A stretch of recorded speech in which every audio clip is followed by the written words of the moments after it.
राधे कृष्णा मेरे प्यारे भाइयों और बहनों, आज मैं आपको बताऊंगी दिवाली पर लक्ष्मी गणेश का पूजन क्यों किया जाता है। सभी जानते हैं कि दिवाली में लक्ष्मी जी के साथ विष्णु जी की जगह गणेश जी को क्यों पूजा जाता है।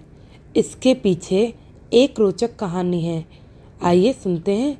लक्ष्मी और गणेश जी की पूजा का जिक्र कई पौराणिक कथाओं में हुआ है।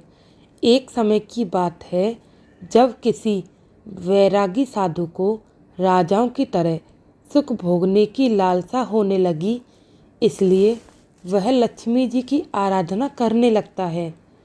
उस साधु की आराधना से प्रसन्न होकर लक्ष्मी जी उसे दर्शन देती हैं और साधु को वरदान देती हैं कि उसे सम्मान और उच्च पद प्राप्त होगा।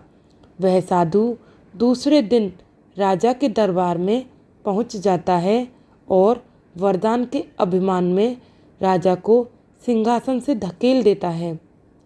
साधु का राजा के साथ ऐसा व्यवहार देखकर उनके सिपाही साधु को पकड़ने के लिए उसकी तरफ दौड़ते हैं, लेकिन तभी राजा के मुकुट से एक काला नाग निकलकर आता है।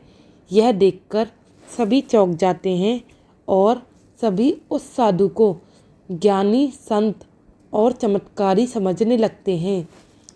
वहाँ दरबार में मौजूद सभी उस साधु की जय जयकार करने लगते हैं। राजा भी साधु से खुश होकर उसे अपना मंत्री बना देता है। साधु के मंत्री बनने पर राजा उसे निवास के लिए एक महल देता है, जहाँ वह शान के साथ रहने लगता है। कुछ समय बाद एक दिन साधु राजा के हाथ पकड़कर उसे दरबार से खींचते हुए बाहर ले जाता है। यह देखकर उसके दरबारी भी पीछे पीछे भागने लगते हैं।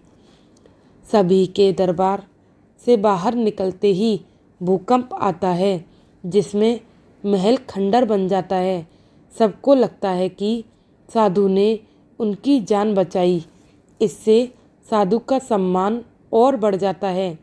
यह देखकर साधु में घमंड की भावना जागृत हो जाती है। इसके कुछ दिनों के बाद एक सुबह साधु राजमहल में घूम रहा होता है। तभी उसकी नज़र गणेश की मूर्ति पर पड़ती है।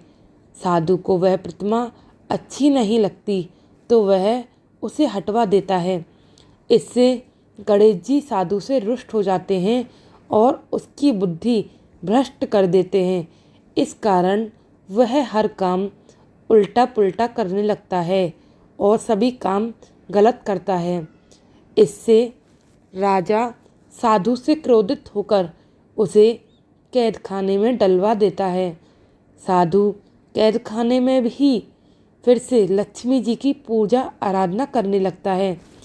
कुछ समय बाद लक्ष्मी जी साधु को दर्शन देती हैं और कहती हैं कि तुमने गणेश जी को रुष्ट किया है, इसलिए तुम्हें गणेश जी की पूजा कर उन्हें प्रसन्न करना होगा। लक्ष्मी जी की बात सुनकर साधु गणेश जी की आराधना करने लगता है। इससे गणेश जी प्रसन्न हो जाते हैं और उनका क्रोध शांत हो जाता है। वह राजा के सपने में आकर साधु को फिर से मंत्री बनाने के लिए कहते हैं। राजा दूसरे दिन साधु को कैद से आज़ाद कर फिर से मंत्री बना देते हैं। इस घटना के बाद लक्ष्मी जी और गणेश जी एक साथ पूजे जाने लगे। लक्ष्मी जी धन की देवी हैं तो गणेश जी को बुद्धि को संयम में रखने वाला माना गया है। वैसे कहा भी गया है कि एक संपन्न जीवन के लिए धन और बुद्धि दोनों ही जरूरी होते हैं। इसलिए दिवाली पर लक्ष्मी जी और गणेश जी की पूजा साथ में की जाती है। धन्यवाद दोस्तों। ऐसी ही पौराणिक कहानियों को जानने के लिए हमारे चैनल को लाइक करें, सब्सक्राइब करें, शेयर करें। Thank you.